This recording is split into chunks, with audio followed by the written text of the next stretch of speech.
This is Democracy Now!, democracynow.org. I'm Amy Goodman with Nermeen Sheikh. We're broadcasting from the UN Climate Summit in Baku, Azerbaijan. In a room behind us, a people's plenary is underway called Pay Up, Stand Up, Finance Climate Action, Not Genocide, where civil society just unfurled the names of Palestinians who've been killed and prayed for the dead. As the summit is set to wrap Friday for a climate finance deal, a new draft of a possible deal has been submitted and is being condemned by both rich and poor countries. UN Secretary General Antonio Guterres spoke here earlier today. From now on, what matters is not what was the initial position of each party. What now matters is how to find a compromise that allows for an ambitious result in relation to the new global goal, because finance is in the center of this COP, but at the same time to take into account the concerns of all other countries in relation to the different aspects that are relevant for the future of our battle against climate change. That's the UN Secretary General, Antonio Guterres. Among the major issues is the absence of a firm number in the draft text on how much rich countries will pay. Poorer nations bearing the brunt of the climate crisis say at least $1.3 trillion a year is needed. For more, we're joined here in Baku by two guests. Harjit Singh is the Global Engagement Director with the Fossil Fuel Non-Proliferation Treaty. He's co-founder of Satat Sampada, a social impact organization. He's based in New Delhi, India. We're also joined by Fiona Harvey. She is the longtime environment editor at The Guardian, and it's not easy to pin her down for an interview, so we're thrilled you're here with us right now. There is a lot of noise in the background. The People's Plenary has just gotten out. We hear them talking, although many have put tape over their mouths that say pay up. We'll speak to some of them in a little while. But Fiona, it's really hard to navigate through everything that happens at these UN climate summits, maybe partly purposely so people can't follow.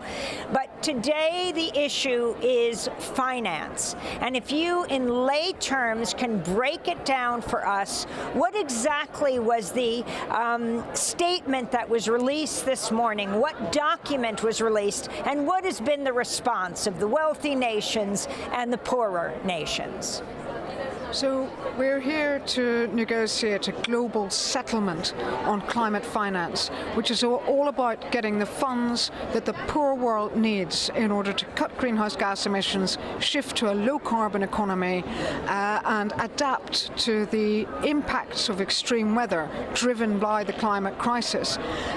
This is incredibly important. This is the future of these countries depends on getting this finance.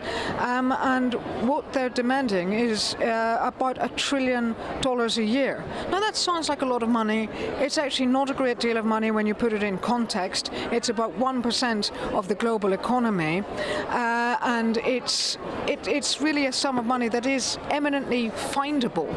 You know, we already spend, as a world, we spend about $3 trillion a year on energy, about 2/3 of it on clean energy, 1/3 on fossil fuels. So $1 trillion a year may sound like a lot, but it's actually doable. What's happened today is that we've got a draft text of what should become an agreement to get this money from the rich to the poor. Unfortunately, this draft text is not great. It doesn't actually have the key numbers in there, and it's got various kind of clauses and things in there that a lot of people are unhappy with. Now, everyone seems to be unhappy with this text. It's not just developed or developing countries, it's pretty much everyone. And it really, I think we need to kind of view it as maybe a first attempt by the presidency, because they're going to come up with another later today, maybe tomorrow morning, effectively, whereas hopefully some of these problems are resolved and hopefully we get some of the key numbers in there. Could you explain, even within that, Fiona, the question of finance, how much of that finance in terms of the negotiations so far are being considered loans or grants? Okay, so if you look at the $1 trillion a year, we need to get some of that money should come directly from developed countries, but a lot of that money is going to come indirectly in other ways, and some of it will probably need to come from the private sector. Now that's controversial for some countries. There are some developing countries who say we don't want the money to come from the private sector, but in effect, that's really going to be necessary to get to the $1 trillion mark, because developed countries who are here are not going to agree to hand over $1 trillion a year among them. That's not going to happen. So what developed countries are likely to agree is probably something like maybe a tripling of the current amount of climate finance, which is $100 billion. So that could be something like $300 billion a year. And some of that would come directly from developed countries, some of it would come through multilateral development banks, and then the rest of the money, some of it would come from the private sector, and some of it could come from new sources of finance, like new taxes on fossil fuels, wealth taxes, taxes on frequent flying, and so on. There are lots of potential sources of money out there that really haven't been tapped yet. And could you talk about, because the COP presidency has also come under criticism for not doing enough to make sure that an agreement was reached, and minimally, as you said, the draft agreement that's been released doesn't even have a number, much less a good one or a bad one. What role does the COP presidency play in enabling this negotiation and making sure some kind of agreement is reached? Well, we are now at a crunch moment. This is the absolute test of this COP presidency. Is this going to be a successful COP or not? It's in the hands of the presidency now. And so the presidency has got to take this text, which has been slammed and shot down by pretty much everyone, go away, start again, and come up with a text that works. So hopefully now what they're doing is in the back rooms of this conference, engaging in shuttle diplomacy, talking to all of the parties, getting their concerns, getting their feelings, and, you know, pushing and being firm with people where necessary. What they will want to see is a good number from developed countries.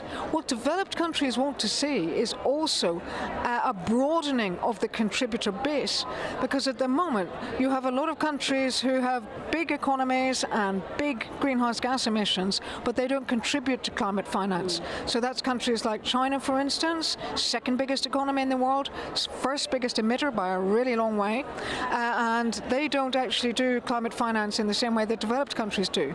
They do some South-South cooperation, but it's very hard to judge. So if China were able to kind of flesh that out a bit more, that might work. There are also a lot of countries who are making a great deal of money from fossil fuels, and they don't pay into climate finance. Talking about Saudi Arabia here, talking about Qatar and United Arab Emirates. There are countries like that, petrostates effectively, who make their money from selling stuff that creates the problem we're here to solve. Speaking of which, when we're talking about petrostates, that's exactly where this UN COP29 is taking place. It's taking place in Baku, Azerbaijan, leading petrostate, the first, I believe, oil exporting country in the world.